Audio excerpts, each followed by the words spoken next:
Chapter 2. Dangerous Surprises. The girls sped off in the direction the man had fled. At the end of the row of cars, they paused to look right and left. "There he is!" Nancy exclaimed. The man was hastening toward the terminal. He looked back, then broke into a run. Nancy and George sprinted ahead and saw him dash into the building. The girls followed, dodging people and baggage carts, but the fugitive had disappeared among the crowd. "Where is he?" Bess panted as she caught up to them. "Gone," George said tersely. "No use looking for him in here." But Nancy had not given up. Their dash into the terminal had excited curious stares from passers-by and a newsstand attendant. "Did you see that man before?" she asked the clerk behind the news counter. "The one we were chasing?" "No," he said. "What happened? Did he steal something? Should I call the police?" "No, thank you," said Nancy, "but we'd like to find out who he is." She questioned some other people nearby, but none of them had ever seen the man before. Nancy returned to the cousins. "I'm afraid that's that." As they left the building, Nancy realized that she was still holding the note and tucked it into her knitting bag. "One thing we learned," she said as they crossed the parking lot again, "whoever the man is, he's connected with the mystery at the ranch." "But why would he want to keep us away from there?" Bess asked. "Perhaps for the same reason someone wants to drive your aunt and uncle off the property," Nancy replied. When they reached the ranch wagon, Nancy volunteered to drive. George agreed and acted as her guide through the streets of Phoenix. As they left the outskirts, the road stretched before them like an endless white ribbon, with brown desert on either side as far as the eye could see. Here and there were dark clumps of sage and saltgrass. Beyond, on the horizon, lay the hazy blue shapes of mountains. "That's where we're headed, pardner," George said with a grin.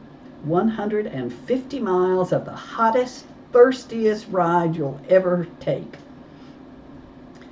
For a while, cars passed the girls from both directions, then grew fewer and fewer. Bess, who had been unusually silent, spoke up. "What I can't figure out is why anybody would want to take Shadow Ranch from Uncle Ed. It's in very poor condition." George agreed. "It almost seems as if Dirk Valentine's curse has worked." She told Nancy that shortly after the outlaw's death, Sheriff Humber's fortunes had begun to fail. He had been forced to sell the ranch section by section. One large part was now state property, on which an old Indian cliff dwelling still stood. Finally, Humber had lost the property altogether. The next owner had tried to build it up, but suffered bad luck too. Others had followed, and with each the ranch had fallen into a worse state of disrepair. Ed Raleigh had been obliged to sink a lot of money into the place, trying to get it into running condition. Nancy had listened thoughtfully. "The property must have some hidden value," she said, "if somebody wants it so badly now." For a while the girls rode without speaking. The wind had risen, and the rush of it past the open windows, combined with the roar of the motor, made conversation difficult. Suddenly, Bess gave a sharp exclamation. "Nancy, we completely forgot to tell you about Alice." George slapped her forehead. "Good night. What brains we are." "Alice who?" asked Nancy. "Our cousin, Alice Rigor. She's 14, replied Bess. "She's staying at Shadow Ranch, too. That is, she hopes she's staying," George amended.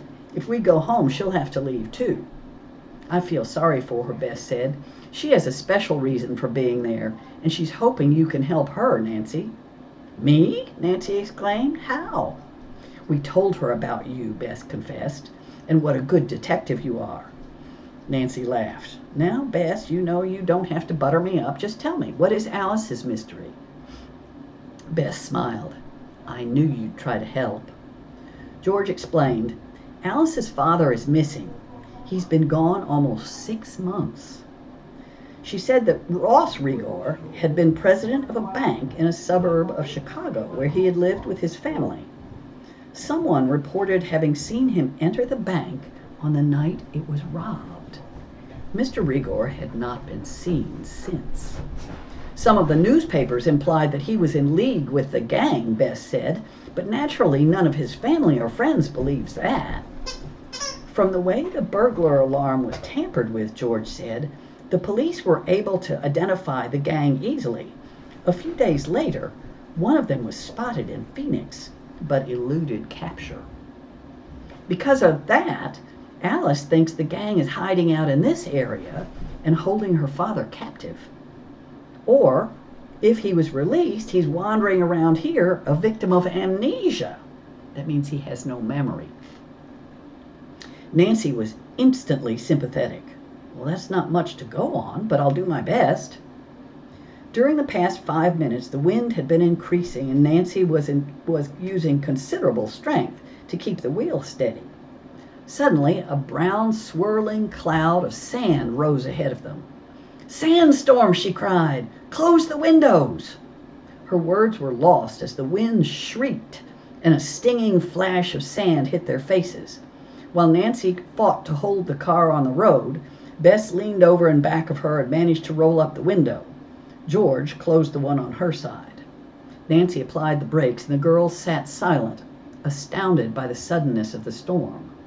The wind screamed, and the sand shifted through the cracks around the windows and doors. The car rocked, but stayed upright. "Wow," said George, "this desert is full of surprises." "Fearful ones," Bess added. After an agonizing wait, the wind gradually died, and the sand settled enough to permit the girls to see the red glow of the sun. Quickly, they opened the doors and stepped outside. "Ugh," said Bess, shaking her head. "I have sand in my hair." While they brushed their clothes, Bess took one of the jugs from the back of the ranch wagon. Quickly, she poured water into paper cups for all of them. Nancy drank hers thirstily. Good old water," she said with a sigh. "It was wonderful the way you held the car on the road," said Bess, helping herself to a second cup. "Right," said George. "If we'd got into the soft sand, we'd have been stranded." Nancy looked over at the empty desert and shook her head. "How awful it must have been for the pioneers," she said. "Imagine riding out here for days in a bumpy wagon or walking in the burning sun." "With every drop of water precious," Bess said. "They ran out of it, too, sometimes," George said soberly. "Uncle Ed told us that bones of pioneers and abandoned wagons have been found in many places." "It's a ghastly thought," Bess remarked, and there was silence for a while. Finally, Nancy said, "If I read the mileage right, we have about an hour's drive yet." She poured some water from the thermos onto her clean handkerchief and wiped her face and hands. George and Bess did the same. Then the girls combed their hair and put on fresh lipstick. Bess giggled. "I don't know why we bother. There's no one out here to see us but prairie dogs and lizards." "Cheer up," said Nancy. "You'll soon be back among all those handsome cowboys." George poured the remaining water from the thermos jug into a cup and offered it to the others. Nancy and Bess declined, so George drank it herself. The girls got into the car, and Nancy turned the key in the ignition. The engine started at once. "You don't know how glad I am to hear that," she confessed. "I was afraid sand might have clogged the motor." As the car rolled along, Nancy said, "I've been thinking about the mystery of Shadow Ranch. Tell me more of the windmill episode. If somebody tore it down, there'd have been a tremendous racket. Did the Rawleys hear it?" "No," said George, "and the mill wasn't torn down. Uncle Ed figures from the tire tracks and bumper dents that somebody used the ranch truck, drove it to the east meadow without lights, and then backed hard into the windmill a few times. Over it went. That night, there was a howling storm, so of course no one heard the noise." Nancy frowned. "Aren't there any dogs on the ranch? Surely they'd have barked." Bess bobbed her head. "The Rawleys have a fine watchdog. There wasn't a peep out of him. Besides, the east meadow is some distance from the ranch building. Then, said Nancy, the whole thing must have been an inside job. The dog knows the person or persons who did this. Have you noticed anything suspicious about the ranch hands? Bess and George said all the men seemed very nice. But then George added, I suppose they'd be careful to avoid suspicion. Well, Nancy, you can see you have a job ahead of you. If Uncle Ed will let us stay, Bess said. Say, is it my imagination or is it getting hotter in this wagon? She mopped her forehead with a handkerchief. Better start on the second jug of water. As Bess turned around to reach for it, Nancy glanced at the temperature gauge. Oh no, she exclaimed. We're overheating. Grimly, she slowed down and stopped. The girls climbed out. Bess leaned into the car and released the lock on the hood. Nancy and George, using handkerchiefs on the hot metal, tried to lift it. At first, the hood stuck, then suddenly flew up. Look out, warned Nancy, unscrewing the radiator cap. She jumped back, pulling George with her as steam and boiling water spouted from the radiator. Are you all right? Bess cried anxiously as she hurried toward them. I am. How about you, George? I'm okay, said George, brushing the moisture from her face and short-cropped hair. Just what I didn't need, a hot bath.